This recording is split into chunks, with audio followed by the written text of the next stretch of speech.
At the Playmakers Network, sports are more than games. They're a community.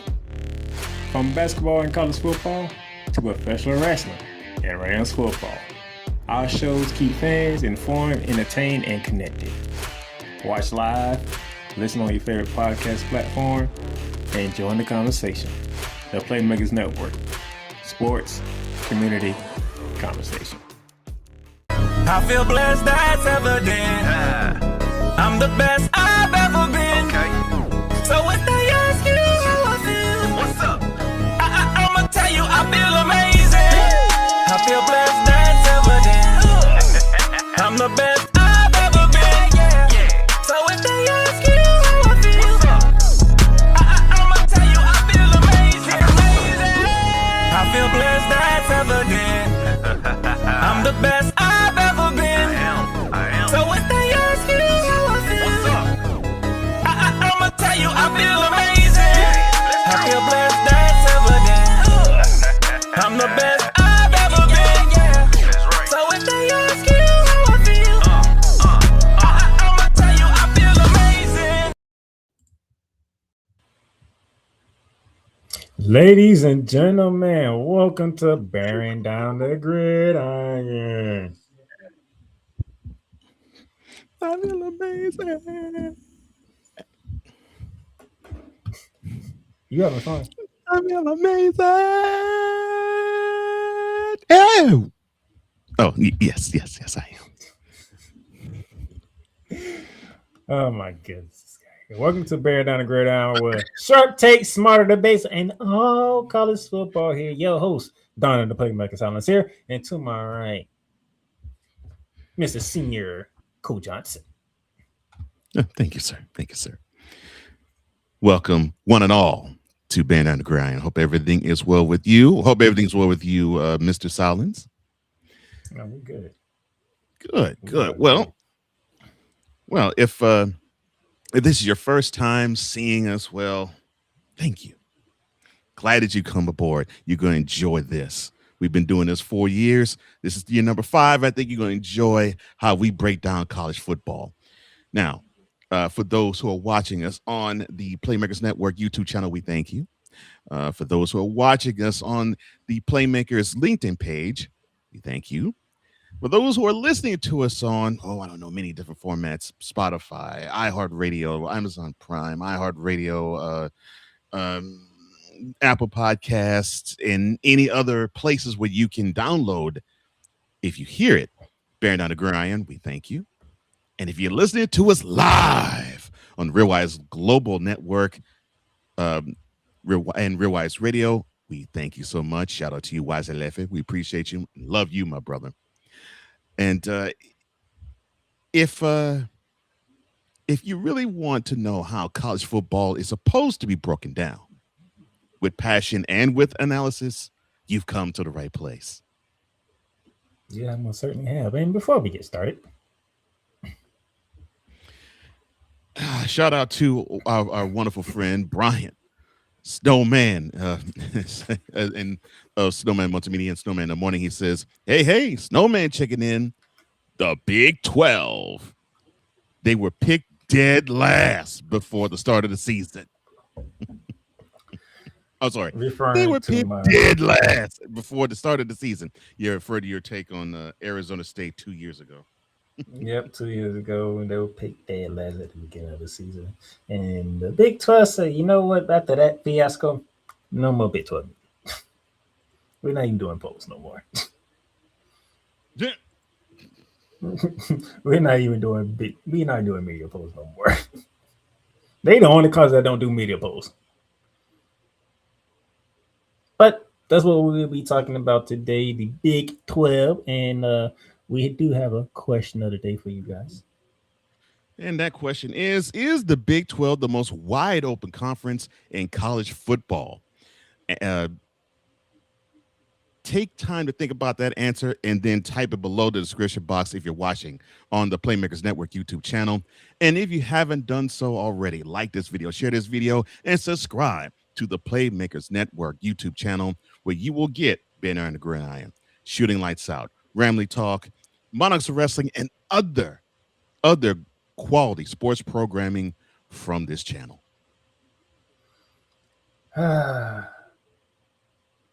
Football's in the air, Mr. Johnson. Football's in the air. Because it's preseason for the NFL. It's pre-ish season for the college football. Yeah, pre-ish. Reason why I say pre-ish. Reason why I say pre-ish is we don't really see them go through a preseason in college football, but we know these programs are hot and heavy, literally on the gridiron practicing. So, yeah, and of course, we all have to gear for week 0 real soon. It's your favorite week. What a bunch of crap. Week 0. It's literally your favorite week. Yeah, I was about to say we'll get 2 years from now. We'll get to week -1. Lord, Don't take that on 0. It might be in the realm of possibility to be in this shit. I'm saying while we bud in yes. So now, as we get ready to get started here, and Snowman, appreciate you checking in, and you already answered the question. Yep. Yes. He says at the Playmakers Network. Yep. And that is the answer to, is the Big 12 wide open this year? Then before we share this out, Snowman, let's get some more people in here. It's the Big 12. Who knows what's going on in the Big 12? But before we get to the Big 12, Mr. Johnson, that's something we got to do first. I was talking to a friend of mine, and we were talking about Jim Kelly, and it was a protege around your age, actually. He asked, so what made Jim Kelly special? And my homeboy, who lived the same time as I did, he says, one of the best things he ever did was he was the general of the No Huddle.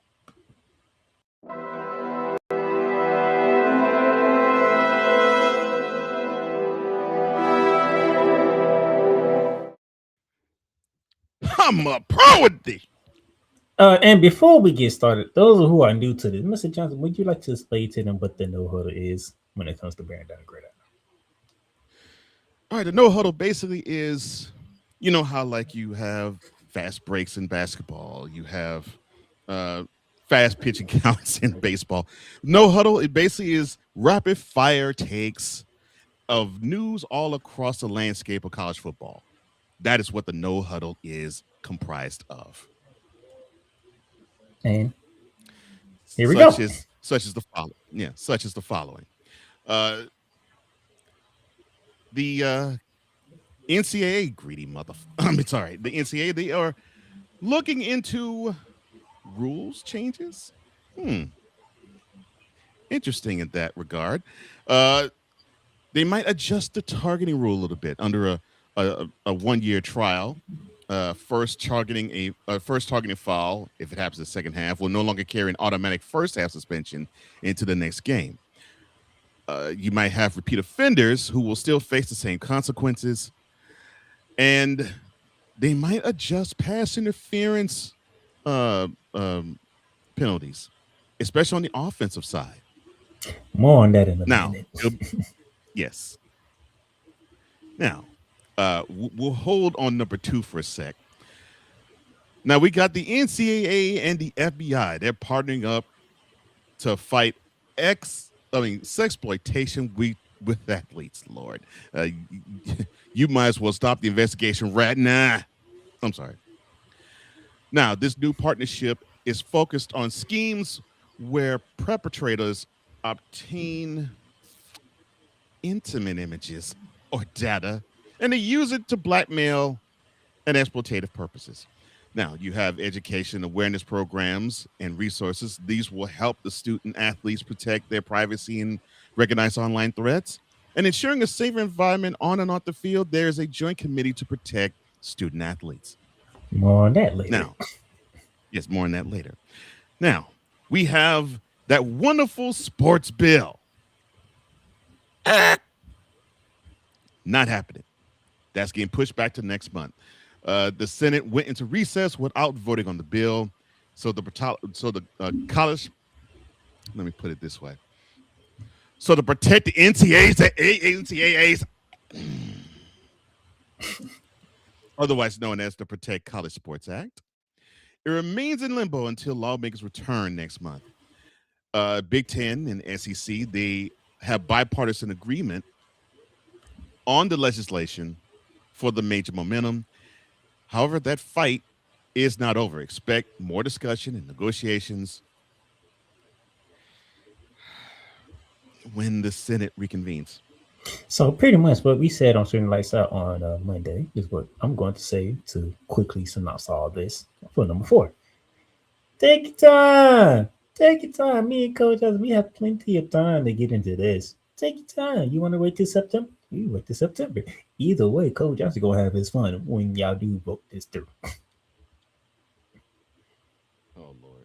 The only thing y'all doing is making Cole Johnson be patient to have his fun. That's all you're doing. Oh, I'm gonna have plenty of it. But in due time. Let's take your time, Coach. Yes. You want to go on vacation? Definitely. Matter of fact, enjoy the vacation. Enjoy the vacation. Hey. Enjoy wherever you're going. Enjoy the family. Enjoy the friends. Enjoy yourself, Senate. Enjoy yourself. But when you come back, just know Cole Johnson will be waiting for that vote. Oh yes, I definitely will be. Snowman. And for Snowman himself, Northwestern University, they receive a $35 million football donation. Now the Uline family, they are committed to that university, committing to $35 million over a 3-year span. This investment is dedicated to supporting Northwestern football, and the focus is on areas including recruiting, player development, and program enhancements. Now, the goal there is to build a championship caliber program in the Big Ten. I'm sorry, Snowman. Are you going to move to Ann Arbor or Columbus? No, I'm so sorry. 35 million.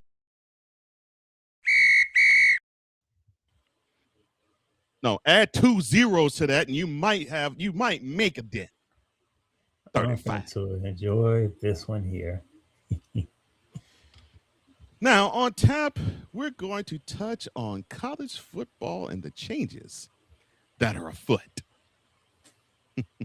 Targeting penalties assessed in the second half of a game will no longer require the offending player to sit out the first half of his team's next game. Offensive pass interference will now, instead of a 15-yard penalty, it will be a 10-yard penalty. And the little used fair catch kick, that'll be introduced to college football. Those are among the changes for the 2026 season. This is according to the National Football Foundation, and they announced this on Tuesday. Targeting penalty change will be an experimental rule for this year. A player being disqualified for targeting for the first time in the season that might participate in the following game. The trial rule will apply regardless of which half the targeting penalty is called. Now, a player who draws his second targeting penalty of the season will be required to sit for the first half of the following game. A player who draws his third targeting of the season will sit out the full contest. A conference can choose to initiate an appeals process after a player's second targeting penalty. The appeal would be sent to the NCAA National Coordinator of Football Officials for a video review. If the appeal is successful, the player would then not be forced to sit out the first half of the proceeding game. The penalty for offensive pass interference is being adjusted from 15 to 10 yards. And the rules reserve 15-yard penalties primarily for personal foul and unsportsmanlike conduct penalties. Defensive pass interference will remain a spot foul with a maximum of 15-yard penalty. Hold it right there. Say that line one more time for me. Defensive pass interference will remain a spot foul with a maximum of 15 yards for the penalty. Why?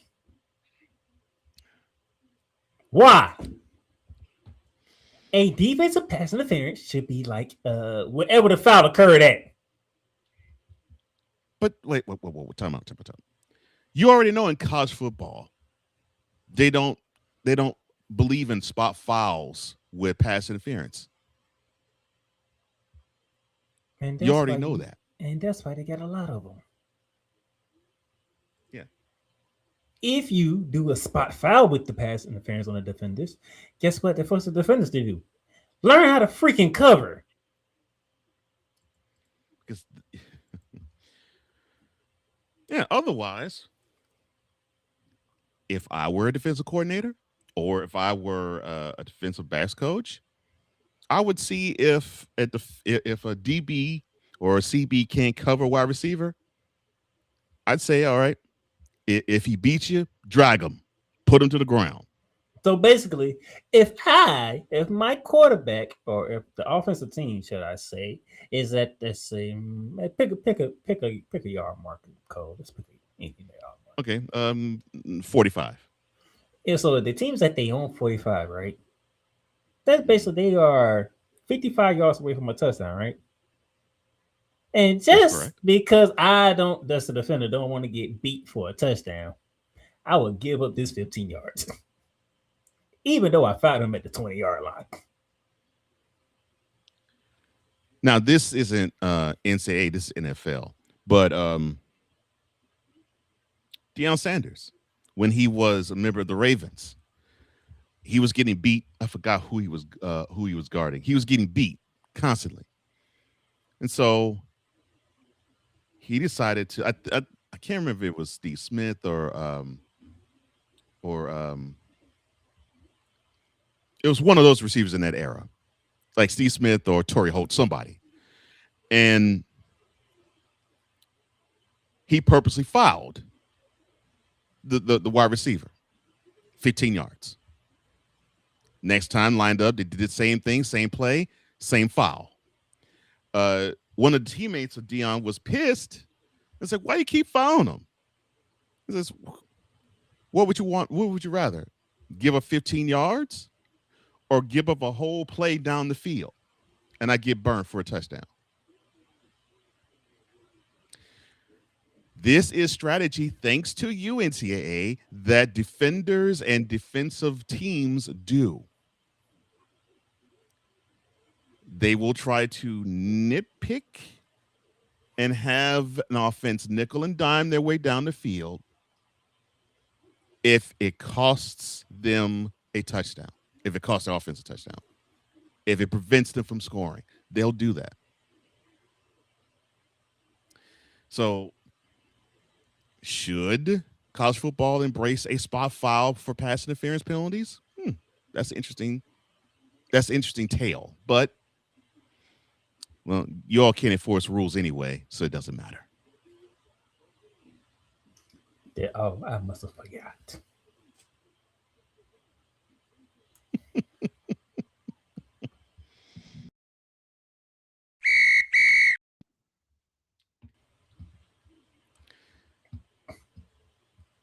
Now, what we have not forgotten is how stupid the NCAA is. Oh, I'm sorry, I should not say that right now. But they are combining with the FBI. Let me stop now. To announce a partnership to combat athletes' exploitation. Now, as college athletes become bigger targets for sexual exploitation online, the National Collegiate Association for Athletes and the Federal Bureau of Investigation, they are announcing a partnership that has taken place since Monday to educate athletes on how to prevent private images from failing and falling into the wrong hands. Financial name, image, and likenesses, or NIL, deals have increased the online public pressure of college athletes, making them desirable victims for criminals. This is according to an FBI cyber expert during a media call. Tashiana Bright. Now, she had this to say because she's part of the cyber division. She's the section chief of that division. She said, quote, Student athletes maintain large public-facing social media followings and, in many cases, expanded further name, image, and likeness activity. That visibility increases both their exposure to targeting and the leverage an offender believes they hold when threatening to expose an athlete to a coach, a team, a school, or a sponsor. Close quote. Bad actors obtain private images of athletes by conning them and hacking into personal accounts to steal content. Image and videos are then used to extort athletes under threat of having the image made public. The FBI and the No Nuts League are calling on athletes and athletic departments and coaches of them and calling on leadership and compliance staff to help educate athletes about sexual exploitation as, quote, they may be first trusted adults an athlete would turn to, close quote. Through the partnership, the organizations plan to educate athletes on how to prevent exploitation and give them access to law enforcement, specific tools to report possible criminal behavior, victim services, and mental health treatment. The No Nuts League Vice President and Enforcement John Duncan said that the No Nuts League, quote, grieves the sexual exploitation of young men and young women, including college athletes. Close quote. Now, he went on to say that the criminal behaviors that we're talking about, this like stealing explicit images and using them for financial gain, they're getting ridiculous and sickening. Your thoughts on the FBI and the No Nuts League partnering? I know you're picking fun at the NCAA, but I'm gonna take this very seriously. Oh, believe me, I'm poking fun and calling them very serious because they ain't got no balls. But go ahead, sir. Do people in society today understand what kind of world they're living in or what kind of world they are putting other people out there in?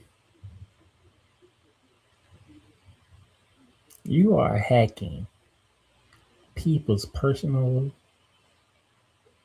lives and trying to exploit them for financial gain.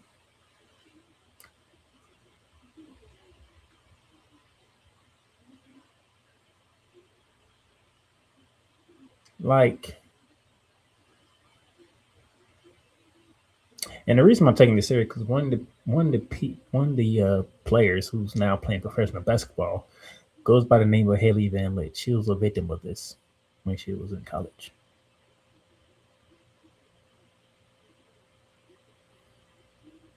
I wouldn't be surprised if Angel Reed was a victim of this when she was playing at LSU or Maryland. Who knows what football players have been put through this? Because people are nuts. They are crazy.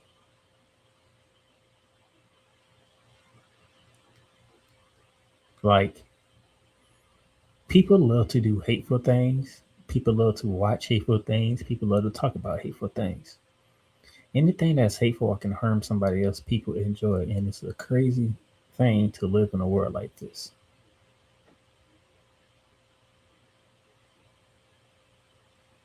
There are actually good, decent people, good athletes. They are just living life, ain't causing nobody trouble. But they have to deal with stuff like this. Being sexually exploited for financial gain.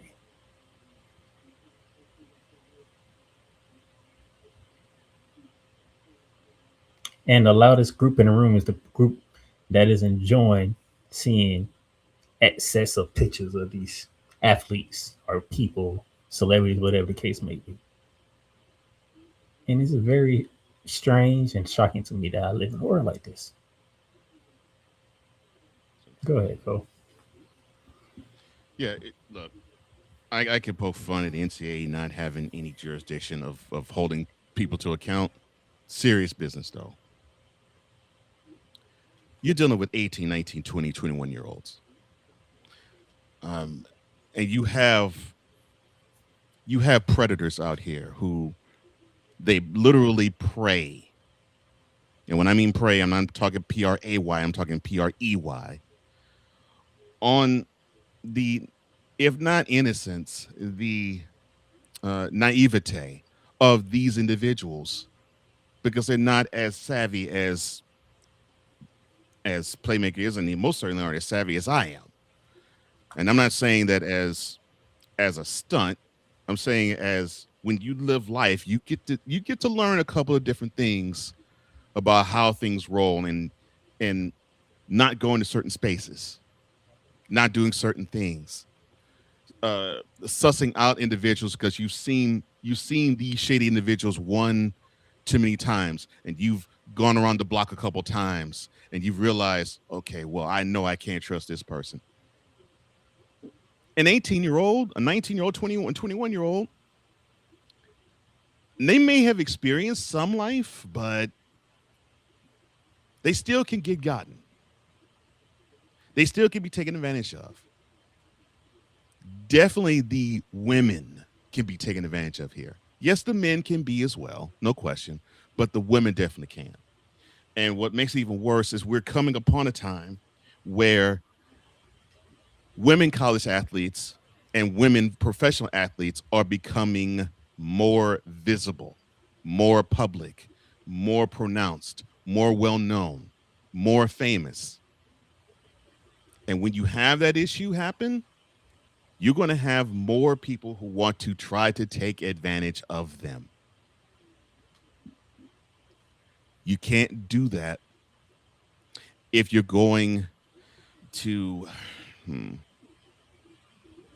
if you're going to say, well, these are still young men and young women. Yes, emphasis on the word young.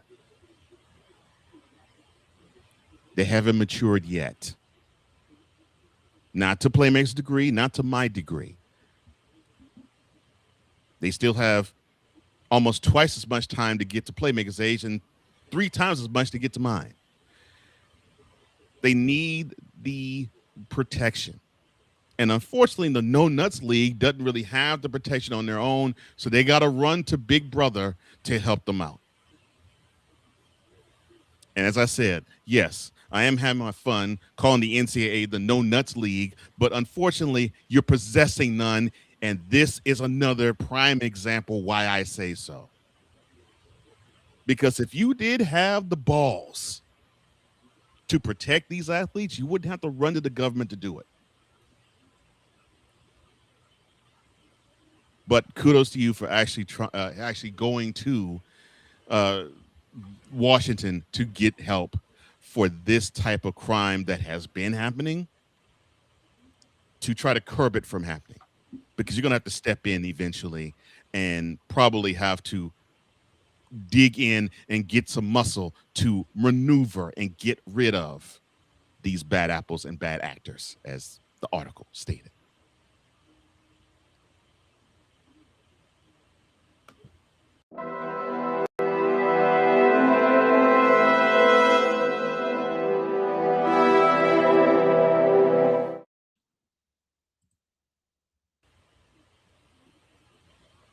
All right, commercial break here. When we come back,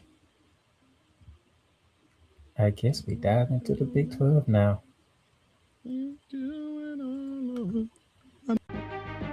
Sometimes it's not even about the jerseys. It's the hat that sets it off. Snapbacks, fitties, truckers, whatever your style is, that's how you rep your team every day. If you're looking to upgrade your collection or find your next go-to cap, we got you covered. Hit the link in the description and shop the latest styles right now through Lids. Every team, every style, every day. Top off your fit the right way. Join Ryan McCarthy. I became a Jets fan because Kermit the Frog was my favorite Muppet because he was green, and the Jets wore green. That's how I became a Jets fan. And Dustin Henry. ESPN is cashing all in on let's pay a few personalities and we'll just kind of fill in the gaps, as they walk you through all of the world of sports from their perspective. The Albany Empire, it's a literal circus. No credentials required. Where, Ryan, say the tag. Where you don't need a press pass to talk sports. Every Monday at 8 p.m. Eastern, 7 p.m. Central. on YouTube and where you can find all podcasts.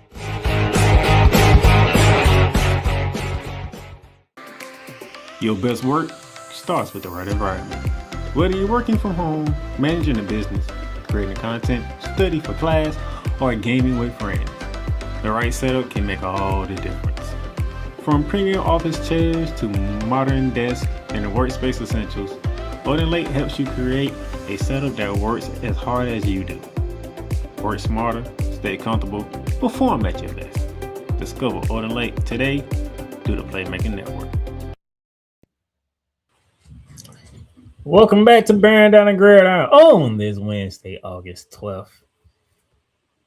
That's right. The second Wednesday in August.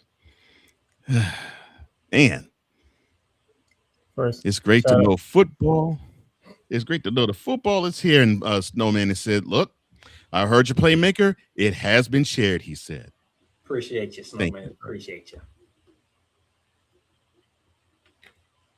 Last week, we dove into the All Coast Conference with our brother Cool McCain. Atlantic. All. Atlantic. All. They ain't smart enough to call it all yet. Hey, Cool said call them All Coast. Okay. As I said, Cool is. I said they ain't smart enough to call it all yet. All Coast Conference. We dove into the ACC last week, all right? This week, we're going to the Midwest. We're going to the Big 12. The Midwest, the South, and the Mid-Atlantic. I should have let you say the Big 12. You said it in a certain fashion, but I was The Big 12. You mean that? Yeah, that. All right, Mr. Johnson, just me and you this week. The stuff that sticks. I never thought the Big 12 would be something that you all would like to hear. Okay. So it's you just the one who did it. You the one did a commercial. I know. But I mean, I did the Big 10, the SEC, the ACC, but no, that didn't stick. The Big 12 did. Well, I did. I don't know if you noticed, but last week I ended up doing a mini commercial for the ACC. Mm-hmm. I just couldn't do it. I don't know if you caught that last week. So, yeah. Not a mini commercial. Oh, yeah. I did it like a little mini commercial. Oh, my. I got you saying the ACC, and I took like three clips of us talking the ACC to get people ready for the premiere episode. Uh-huh. I got so much going on. I couldn't do it for the Big 10, Big 12. I do apologize. But here we are, Mr. Johnson. Yes. So last year, the conference champion was Texas Tech. And they did so basically by ruling Brigham Young University. They beat them in the regular season. I'm trying to remember, was that in Provo or was that in Lubbock? That was in Lubbock. Okay. So they beat them in the regular season, and then in the Big 12 championship game in Arlington, BYU got clowned again, 34-7.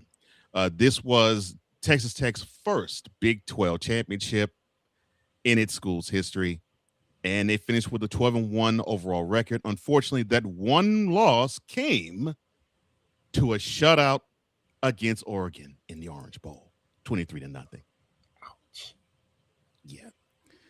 Yeah, it showed that Texas Tech, of course, they suffered a whole bunch of injuries late in the year, which unfortunately led them to get the goose egg in the Orange Bowl. But they were able to earn a first-round bye. They were the number 4 seed in the college football playoffs, so they were up high, and then they got shut down low. But the key takeaway, though, along with making history by winning the Big 12 for the first time and earning a college football playoff berth, the conference lone representative, when they had a chance to show that they could compete with the SEC and the Big 10, So we have questions about the Big 12's national power. It's kind of coming remarkable into that this year. it's kind of remarkable that we was enjoying the Texas Tech Red Raiders journey last year and how defensive they were, and then Oregon came up and said, "Oh, y'all call this defense?" Yeah. and then shut them completely out. And then then we had to laugh and saw that it's the Atlantic / All Coast Conference, who somehow Duke wins that conference, and it's like, what are y'all doing? The Miami Hurricanes made it to the national championship game.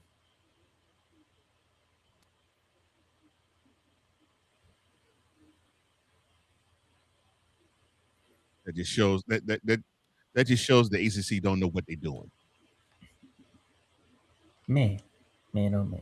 But yeah, that was the recap of the 2025 season inside the Big 12. Moving to 2026.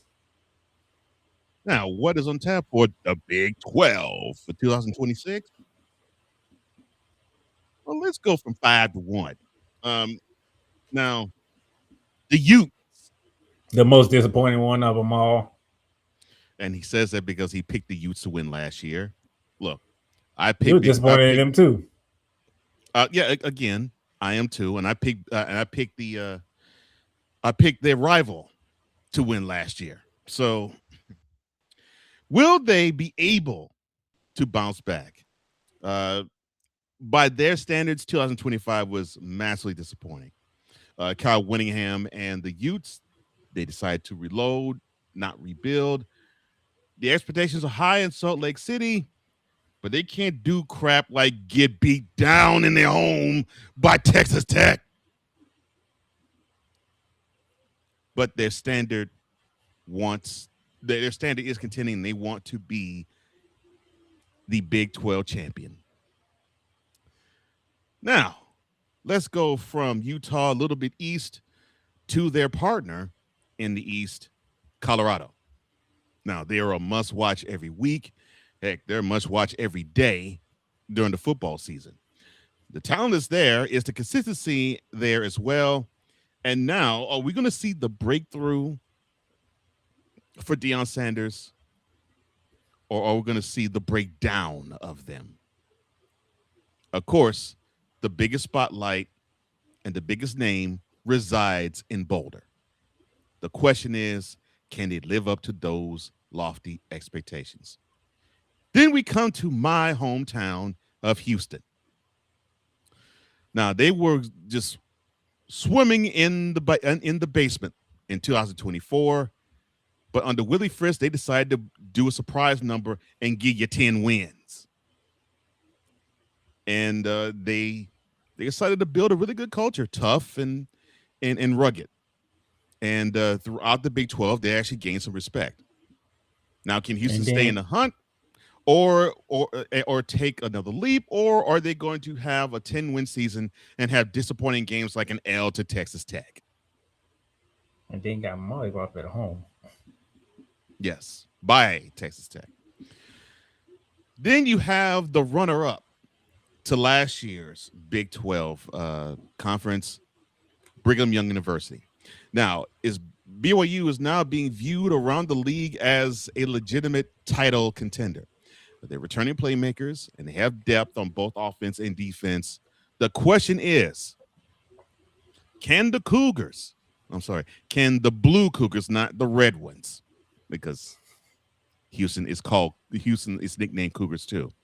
Can the Blue Cougars take the next step in year 3 in the Big 12? We shall see.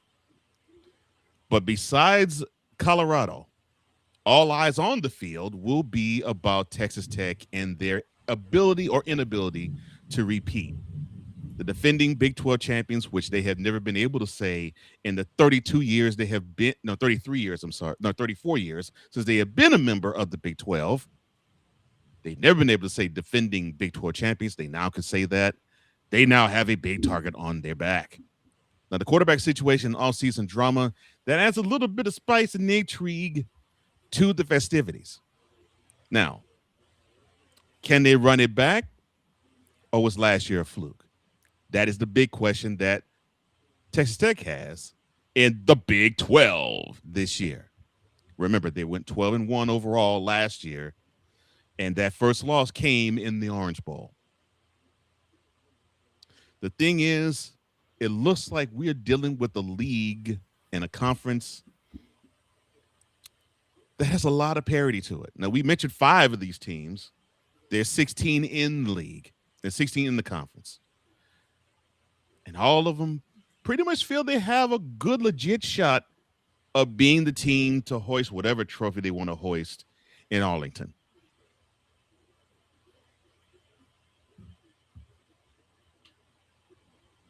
One of the most deepest and most unpredictable conferences in college football today. You can't pinpoint what's going to happen in the Big 12. Well, we saw last year you really couldn't pinpoint it until we got to what? Middle October? That's when it all started to crystallize. Oh, this is between Utah, BYU, and Texas Tech. But it took getting to mid-October for us to actually understand, oh, those are the teams.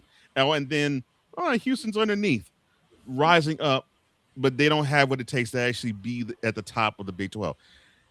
It took halfway through the season for us to actually understand that the Big 12 was a race between those 3 teams.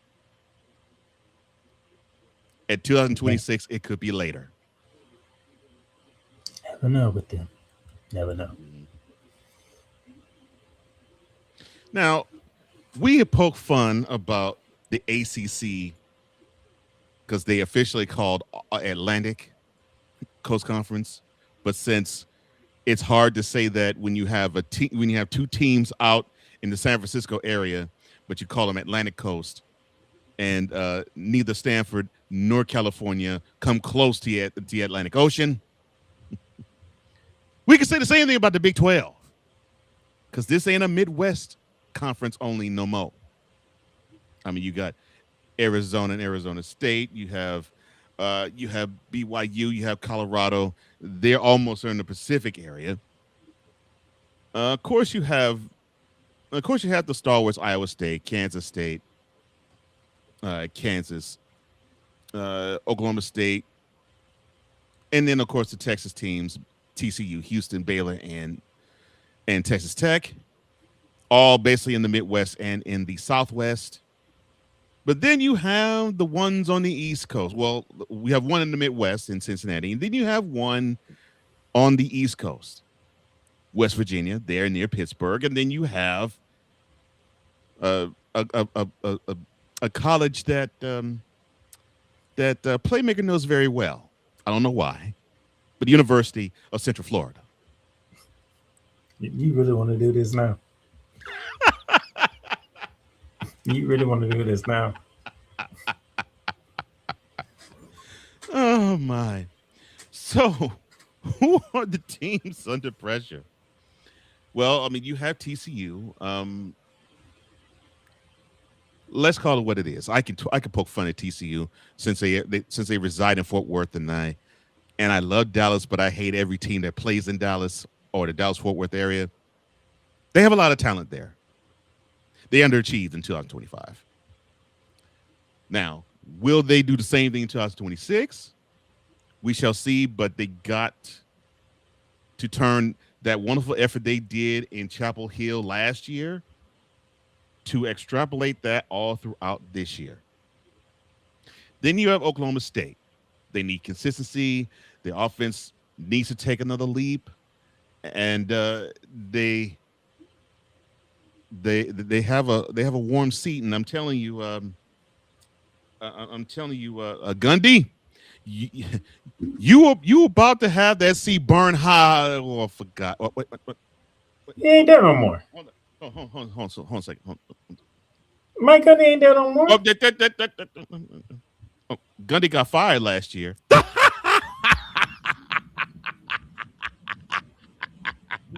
That's what that mullet gets. Well, with big-time boosters like T. Boone Pickens, that seat is still hot. And will they perform in Stillwater or not? Then, to me, the biggest hot seat Colorado. Now, since Dion has gotten there, the expectations have been high, and they remain high. This year, year number 3 for Dion is going to be telling, and will Coach Prime take that team to the next step and do something they haven't done in 20 years, and that's be the Big 12 champions. Then you have the dark horses, Baylor. Now, they have a talented roster. They have some renewed energy, and rightfully so. I think they feel as though they could compete. We may be seeing some pretty entertaining games in Waco, so we gotta tune our eyes to the medical program school. They ain't just rearing doctors. Did you have Arizona State? Their offense is they just pick up and go. They have big play potential. We saw that. Doggone it. How did that work out in Starksville? Thank you. That's exactly where I was going to go. Yeah, we saw that big playability go at the last minute. They can be dangerous in conference play. However, they can self-destruct in conference play as well. And then you have the veteran team, the physical and disciplined, and can make plenty of noise squad in Manhattan, Kansas. Can Kansas State actually show that they have what it takes to upset the apple cart? And then you have the contenders. Utah, they expect a strong rebound. They experience roster and elite. They have an experienced roster. They have a elite defense because that's their calling card. And with that defense, they will always be in the mix. Then you have the Cougs. They won 10 games.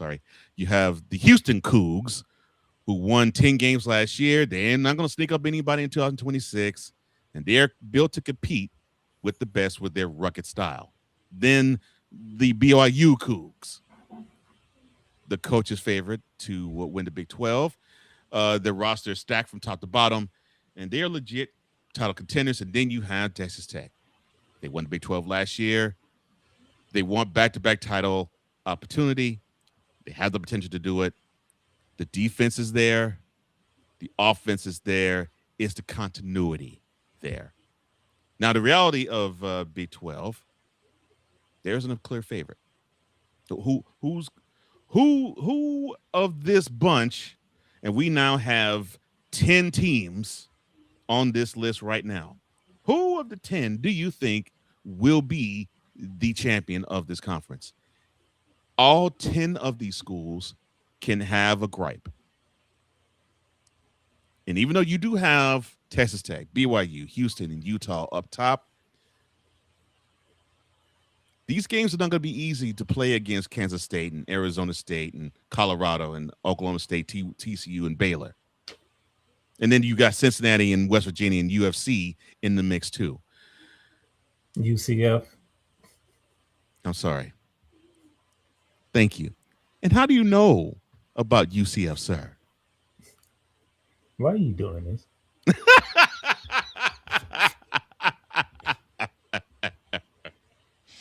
For those of you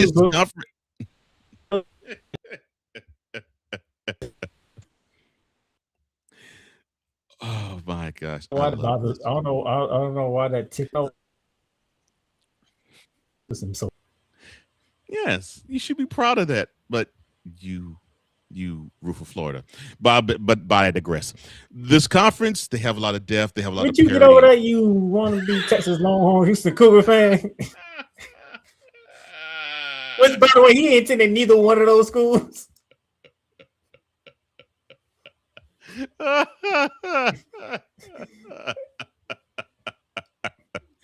Oh my gosh, that felt good. How you gonna try to call me out knowing I can call you back out? That's like it's disrespectful. Gonna call somebody out when they can actually call you out for the same thing. All I'm saying is that should be your school, but it ain't. Because you at least went to the school, but I digress. In the Big 12, there's a lot of depth, there's a lot of parity, and there's a lot of competitiveness. I ain't graduated from the school. There's a difference. That's right. I didn't go to either school. I didn't go to UVH nor Texas. And yet you rooting for them. Of course. You Army brat. Doggone right. There's a lot of depth. He says nothing about the Army whatsoever either. Oh my gosh. And hopefully they rebound. But yes, they have a lot of depth in the Big 12. They have a lot of parity, and they have a lot of competitiveness amongst the teams in the league and in the conference. We're going to be seeing a lot of good games in the Big 12. Now, of course, the things to watch out for: will Texas Tech repeat, or will we see a new champion emerge? Will we see the Cougars, plural, breakthrough, BYU or Houston? Will we see Oklahoma State, TCU, or Colorado, or all three meet expectations? And just like we saw a beatdown in Salt Lake City of Texas Tech to Utah, expect the unexpected. I mean, that's really how the Big 12 rolls. We're going to take a break here. And when we come back, what games are we looking forward to the most from the Big 12? The Big 12. Your best work starts with the right environment. Whether you're working from home, managing a business, creating content, study for class, or gaming with friends, the right setup can make all the difference. From premium office chairs to modern desks and workspace essentials, Odin Lake helps you create a setup that works as hard as you do. Work smarter, stay comfortable, perform at your best. Discover Odin Lake today through the Playmaker Network. Everything Boston. I love you morons. New Kids on the Block, New Edition. Dear whatever the law firm is. Sincerely, the U.S. Supreme Court. Ben Affleck, Matt Damon. Go yourself again, Jason.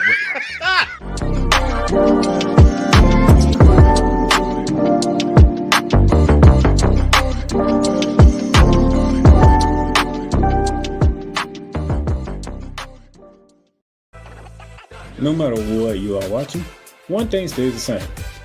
You gotta represent your team the right way. Whether it's jerseys, hats, or hoodies, what you wear is part of the experience.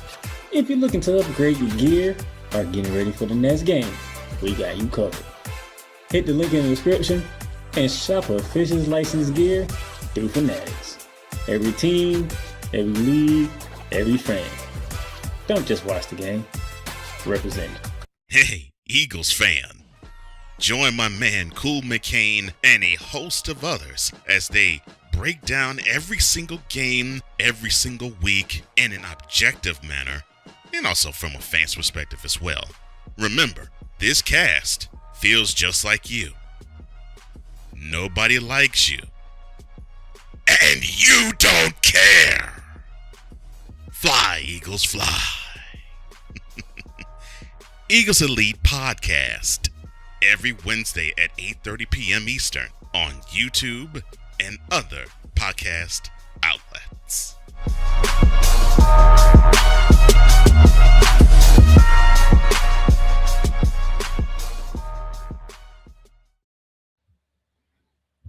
Y'all don't really hear me now.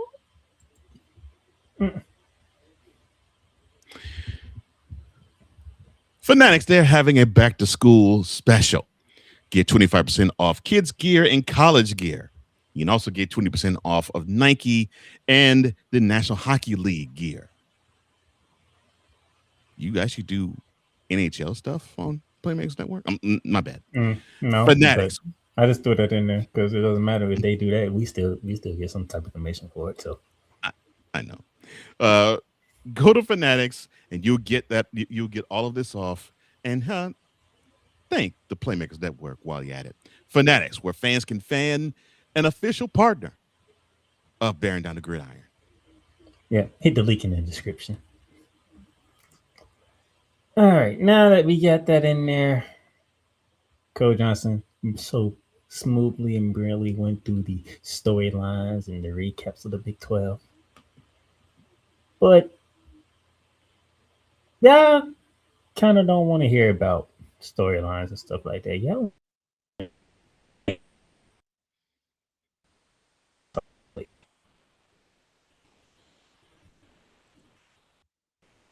games to watch for in the Big 12, Mr. Johnson. All right, so the marquee matchups for the must-watch non-conference games. We have Dion going back to Atlanta. That's why Colorado will be visiting Georgia Tech. That game will be September 3rd, or the Thursday before. I'm sorry. Yeah, the Thursday before Labor Day. Then you have on September 11th, Arizona State going to Kyle Field in College Station and playing Texas A&M. Go ahead and get it off your chest. Go ahead and get it off your chest now. I don't really root for Devils, but I got to hear. Beat them. You feel better? September 9th. I can't stand A&M. Come. That's why I told you go ahead and get it off your chest. I know you want to get that off your chest. I wasn't going to do that, but since you gave me the avenue and red carpet, I had to. That's how I know you wanted to. But yes, Arizona State beat down A&M in Kyle Field. I know that's going to be a tough task, but you could do it. I have faith in you. September 19th, you have West Virginia battling Virginia. They're not going to be in Charlottesville. They're not going to be in Morgantown. They're actually going to play this game in Charlotte. So you have a team from West Virginia. You have a team in Virginia, but they're going to play this in North Carolina. Interesting.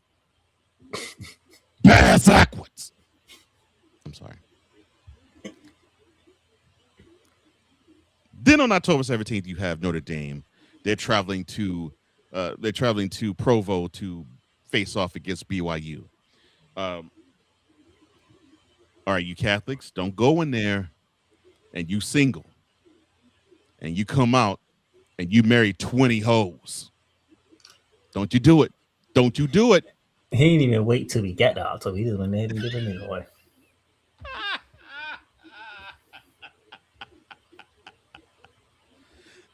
That's going to be my storyline when we talk about this game in 2 months' time.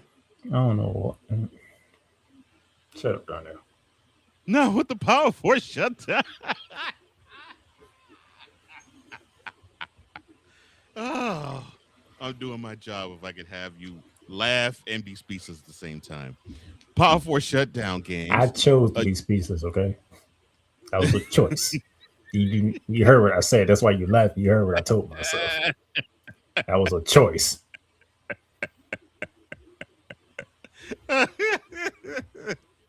On August 29th, or oh Lord, or a little less than 3 weeks from now, you have the rematch of last year in Chapel Hill, as North Carolina North Carolina goes to Dublin to face off against TCU. This game is not going to be in Fort Worth. It should be. It's not. It's across the pond. As we do week 0. What type of crap is that? September 3rd, Baylor. They will be playing Auburn in Atlanta. Yes, I know I can do the same thing. A team from Texas, a team from Alabama, they're playing in Georgia. But at least Auburn is close to Atlanta. And plus, there's always an SEC team playing in Atlanta opening week. Yeah. But this game is not. But unfortunately, this is where I turn into Sunday Cole or Johnson. Saturday. Mm-hmm. Because this game should be in Waco. Yes, it should. No, I Since think last it should be in Jordan Hare, not Waco. It should be in Jordan Hare. Oh, that's right. They played Waco last year. That's right. Yeah, it should be in Jordan. Wait a minute. Aren't they doing renovations in Jordan here though? Or no? I ain't. That might be the reason why, because I don't know what reason. They never gave me a reason. They just chose to do it in Atlanta at the last minute. Oh, okay. Because I know they're doing repairs at Swamp. I didn't know they were doing the same thing in Auburn. But then you have on September 12th what should be a Playmaker's alma mater, UCF. They're traveling to Pitt to play Pittsburgh. You have Oregon. That's with an E. Still Going to works. Oklahoma State. Oregon. Still works. No, it's With not the E or what without you, the E. it's not what you play, it's the state. I'm sorry. I had to go there. I'm sorry I had to go there.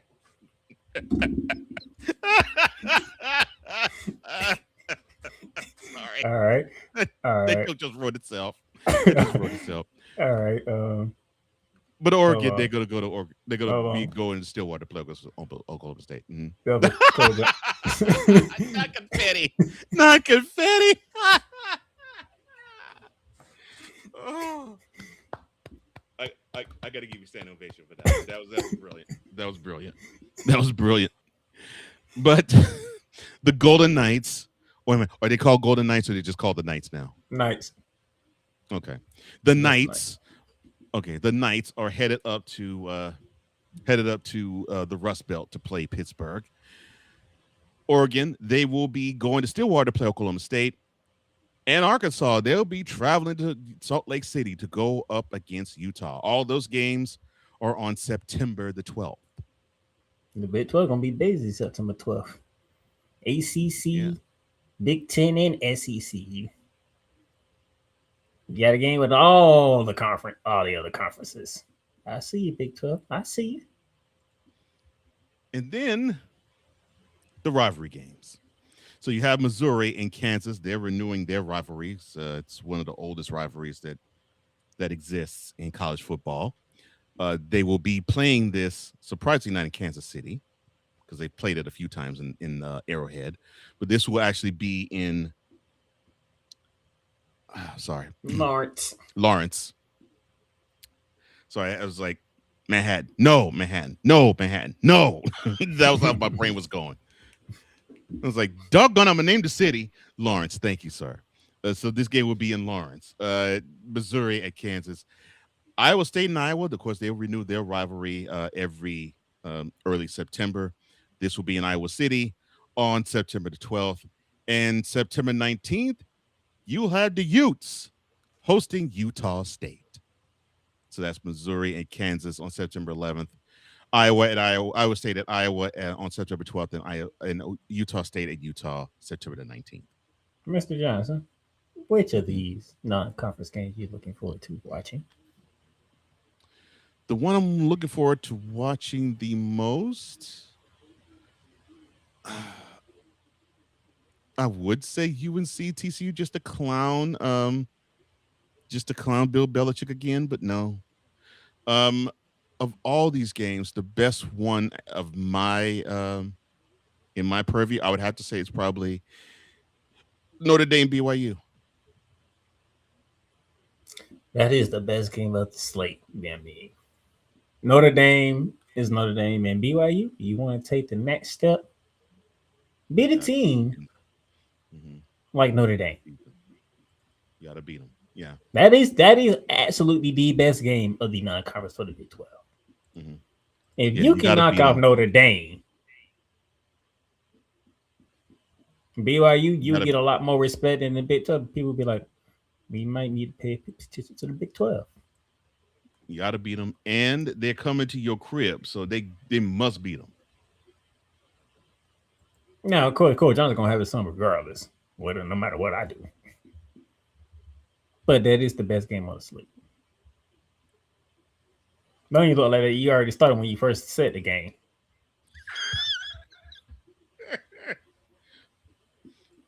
What, Catholics versus Mormons? I mean, that's easy. I mean, look, you got Catholics versus Mormons with them, and then later on, you have them idiots in South Bend wanting to probably renew shirts that says Catholics versus convicts when Notre Dame plays No, they plays Miami. Don't you do it, dummies. Ain't that game in October too? Either October or early November. Don't you do it, dummies. It's Notre Dame and it's in South Bend. What you think they're gonna do?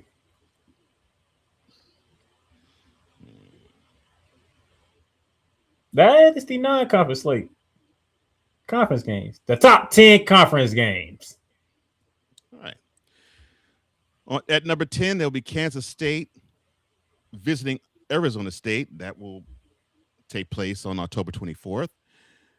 You have Texas Tech going to Boulder to face off against Colorado. That game is on October the 3rd. September 18th, you will have Houston going to Lubbock to play the Big 12 champion Texas Tech Red Raiders. Hopefully for Houston, they can avenge the mollywhopping they took at home last year to them. On October 3rd, you also have BYU going to Fort Worth to play TCU. That also will be a good test for BYU. Colorado at 6, they will be traveling to Waco to play Baylor.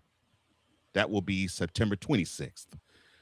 At number 5, you have the rivalry, one of the big time rivalries in the Big 12. BYU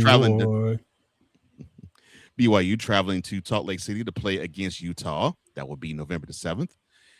Arizona State and Iowa State, they will do battle on Halloween in Ames, Iowa. Also in Ames, Iowa on September. Yes, sir. So we have a Sun Devil and a Cyclone on Halloween. Mm-hmm. Also in Ames, you have Utah visiting Ames to play Iowa State on September the 26th. That's the third big Big 12 matchup. Number 2, Iowa State will travel to BYU on October the 9th to play the Cougs. And the number 1 Big 12 conference matchup, Arizona State going to Lubbock to play Texas Tech on October the 17th. All right, Mr. Johnson. What catches your eye? What catches my eye is Texas Tech and BYU ain't matching up in the regular season. That definitely was catching my eye. But besides that, the ones that's on the screen. No, you are absolutely right. Because you knew what would have been number 1 on that list. Oh yeah, easily win that game. But yeah, but on the screen, I do have an eye on Houston and Texas Tech because I want to see if Houston is for real. Because Texas Tech is going to be tough in Lubbock.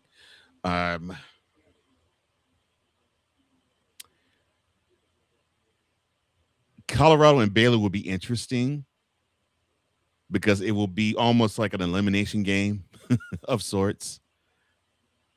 Of course, I know why you have Arizona State and Texas Tech as number 1. Arizona State explosive offense, Texas Tech a suffocating defense. So I can make it more specific for you than that. Your last 2 conference champions. Well, yeah, that too. But I mean, yeah, it's a styles makes fight type of thing. But yeah, I would say Colorado Baylor to see if who's gonna eliminate the other. Houston Texas Tech to see if Houston really is serious or they actually have to prepare for another year of being okay. We're good, but we're not good enough. I would have to actually say Iowa State BYU from the standpoint of we know what BYU is capable of. What is Iowa State capable of? So number 1, Arizona State, Texas Tech. Your last 2 conference champions. Iowa State, BYU, the runner-ups in those 2 previous years.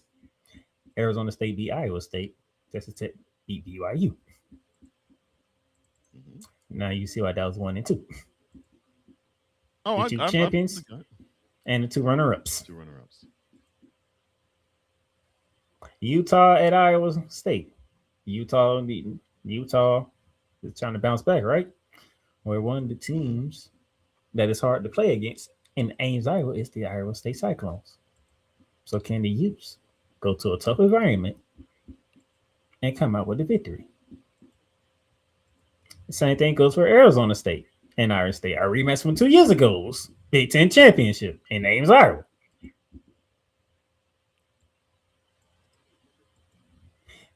I do believe number 5 speaks for itself, Cole Johnson. Yeah, I would have to say for now, it probably is the rivalry of the Big 12 now. Yeah, you could say Kansas State. You could say Kansas State, Iowa State, sure. But you probably say West Virginia, Cincinnati too. Okay, but right now, the rivalry of the Big 12 is BYU Utah. It just is. It just is. I'm surprised that they're playing this game not on the last or near the last Saturday in November. No, they want to play it the day before my birthday. I gotta have a holy war the day before my birthday. I'm surprised they're not, but I'm surprised they're not playing this around Thanksgiving. Colorado at Baylor. A team is trying to come up. A team has been picked to be a dark horse. If you want to know about teams early on, well, September 26th is pretty early. That's why I say I think this is going to be like one of those de facto elimination games. Like, okay, which team is going to try to break through that glass ceiling to compete against Houston and BYU and Texas Tech and Utah? That to me is what that game signifies. Number 7, BYU at TCU. Is TCU going to take that next step? Yeah, you got a team that was in the championship last year coming to your building. Let's see what you made of. Houston and Texas Tech. Same thing goes for Houston. You want to take the next step? We'll go to Lubbock and beat the defending champs. Yeah. Texas Tech didn't do at home last year. Texas Tech at Colorado. I believe that speaks for itself. It does. And if you know, you know. Kansas State at Arizona State. If Kansas State wants to get back to where they were a few years ago, take a trip down to Tempe, Arizona, and see what you do with the Sun Devils in their backyard. Cole, I think that brings us to only one thing left to do. Who's going to win it? Among other questions. All right. Who's going to win it? Almost looks like a repeat of last year. So I picked BYU because I really believe that if it wasn't for Texas Tech, they would have been the Big 12 champs. They had an answer for everybody except for Texas Tech. They couldn't solve that. They couldn't solve their defense, both in the regular season game and in the Big 12 championship. But I think, to me, Texas Tech takes that one critical step back, and that would open a door for BYU to become the champs of the conference. Dark horse, I have TCU because I really believe that they're being underlooked. I think they're being vastly underlooked. I could poke fun at the fact they play in the Dallas area, and I can't stand the fan base there. But truth be told, they have what it takes to actually beat teams like BYU, like Texas Tech, like Houston, like Utah. They have what it takes to beat them. They also have what it takes to lose to teams like Colorado and West Virginia. And they have the propensity to give you these inexplicable losses, but they're not talked about much. And for a team as talented as they are, that is criminal. And for the most pressure, the question you should ask in this is who is under the second most pressure in the Big 12. That is a much tougher question to answer. This is the easiest question to answer in all of the champions, dog horses, and most pressures we're going to do. Colorado. Deion Sanders is his third year. He had one decent year. He had one decent year, and then had one year. You know, what are we gonna do? You know, so it's now all the recruits are Deion's, so there's no excuse. All the recruits are Deion's. What can this team do now? Okay. Utah. If y'all can be 80% healthy than you were last year, you would have had a better season. And mainly that was because you couldn't keep a stable quarterback because all your quarterbacks kept getting injured. So, can win something? Last year was last year. If y'all can be relatively healthy this year, I like your chances. And then you probably want to get Molly while by Texas Tech because of it. TCU, you're looking at a team, if they can stay healthy, because they started off very strong, and then all of a sudden they just fade into obscurity out of nowhere. And like if they Cole, there couldn't be no easier choice for the most pressure in this conference.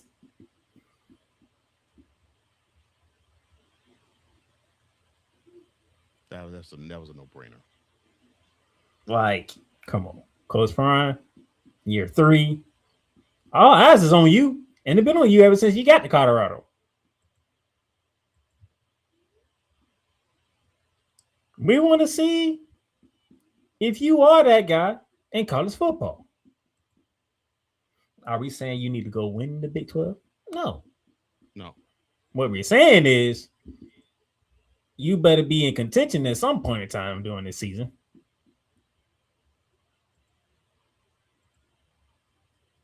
It better be a reason for ESPN and CBS and Fox and NBC and every other sports media outlet out here.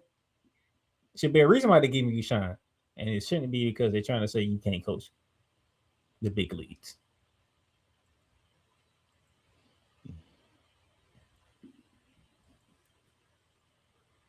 Come on, coach. What you got? This is year 3. You, coach.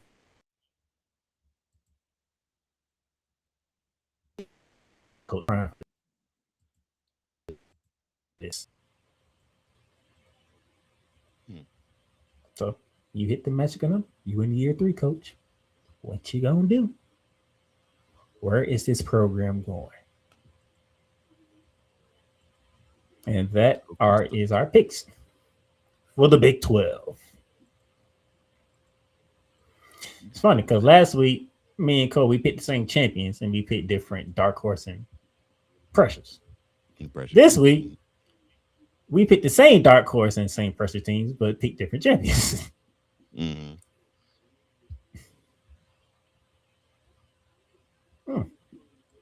Bro, off to a riveting start already in season 5. Any final words, Mr. Johnson? Well, I think the Big 12 finds themselves in an unenviable position. They have to find a way to beat the teams in the Big 10 and the SEC.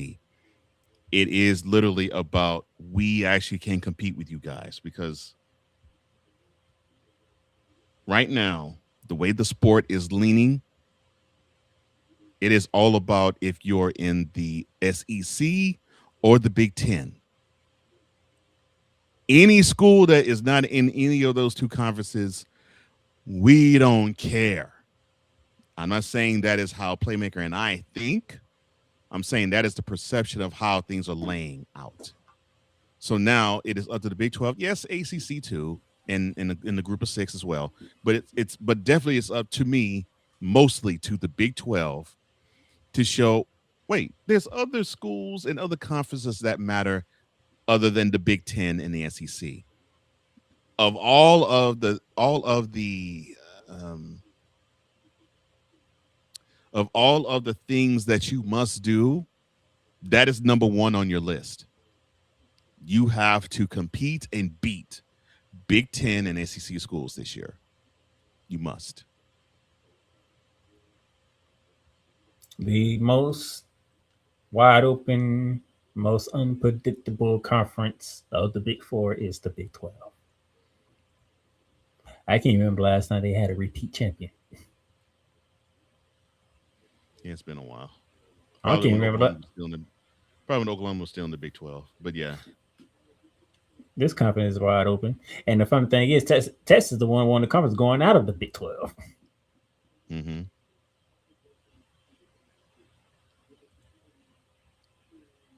You had a shocking Arizona State win it out of nowhere, and it was picked. Okay, I'll do it for you. They were picked dead last at the beginning of the season. And then last year, Texas Tech. You have no idea what the Big 12 is going to give you week in and week out. But if it's anything like last year, me and Cole Johnson will be enjoying it because we did not expect Texas Tech to be what they were last year. And good gracious. Sure didn't. There was a Texas team that Cole Johnson could actually enjoy watching. Oh yeah, I and they played the style I like too. I mean, physical and putting pressure on offenses. Yeah. Not only they come from Texas, they play the style I like. So yeah, no question. If we're in for another season like that, we would not complain here on Bearing Down the Gridiron. Mm-mm. So with that being said, next week,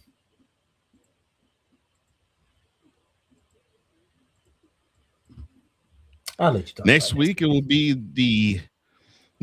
will be the conference that I think we know probably the best and probably have the most interest in terms of fandom. That would be the Southeastern Conference, or the SEC. Now, we talked about the conference that has the most parity. I think we're going to be talking about the conference that pretty much is going to provide the most powerhouses, I believe, in college football. The SEC, that is what we're going to be talking about next on Bearing Down the Gridiron.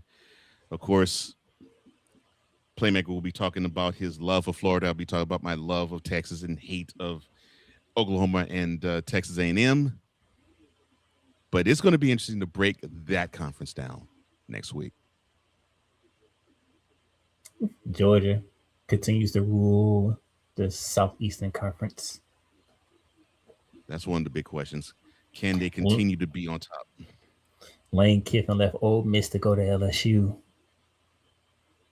Will he regret the move, or will it pay off for him?